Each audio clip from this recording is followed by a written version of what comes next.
இந்த வீடியோவில் வாழையில் வரக்கூடிய ஒரு சத்து குறைபாடு பற்றி சொல்கிறேன். வீடியோ முழுசாக பாருங்கள். இந்த சத்து குறைபாடு பேர் என்னென்னா பொட்டாஸ் சத்து குறைபாடு தான். இது உங்கள் வாழையில் வந்துச்சுன்னா நீங்கள் எப்படி கண்டுபிடிக்கலான்னா, உங்களுக்கு வாழையோட பழைய இலையோட ஓரத்தில் மஞ்சள் நிறமாக தோன்றுங்க. அந்த மஞ்சள் நிறம் உங்களுக்கு அடர் பழுப்பு நிறமாக மாறி இலைகள் வந்து கருகி மடிந்து காணப்படுங்க. இந்த மாதிரி வந்துருச்சுன்னா உங்கள் வாழையில் பொட்டாஸ் சத்து குறைபாட்டுக்கு நீங்கள் தெரிஞ்சுக்கலாங்க. இந்த மாதிரி இருந்துச்சுன்னா உங்கள் வாழையோட வளர்ச்சிங்கிறது கண்டிப்பாக வந்து சேஞ்ச் ஆகும்.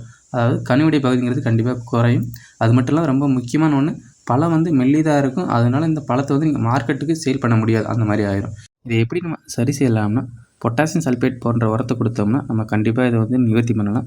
அப்படி இல்லைன்னா நீங்கள் மியூரேட் ஆஃப் பொட்டாஸ் கொடுத்தீங்கன்னா அது கொடுத்துட்டு அதுக்கப்புறம் பொட்டாஸ் மொபிலைசிங் பாக்டீரியா நீங்கள் கொடுக்கும்போது உங்களுக்கு நல்ல ரிசல்ட் இருக்கும் வாழையில். இந்த மாதிரி பிரச்சனை எந்த மாதிரி தோட்டத்தில் இது வரும்னா, உங்கள் மண் வந்து ஆசிடிக் கண்டிஷனில் இருந்தாலும் சாண்டி சாயிலாக இருந்தாலும் கண்டிப்பாக அது வரும். அப்புறம் உங்களுக்கு வறட்சி காலங்களில் இந்த மாதிரி பொட்டாஸ் டெஃபிஷியன்சி கண்டிப்பாக இருக்கும். அதிகமாக உங்களுக்கு நீங்கள் இரிகேஷன் வாட்டர் கொடுத்தீங்கனாலும் இந்த பிரச்சனை வரும். உங்கள் மண்ணில் மெக்னீசியம் சத்து வந்து அதிகமாக இருந்தால் பொட்டாஸ் டெஃபிஷியன்சி கண்டிப்பாக வரும்.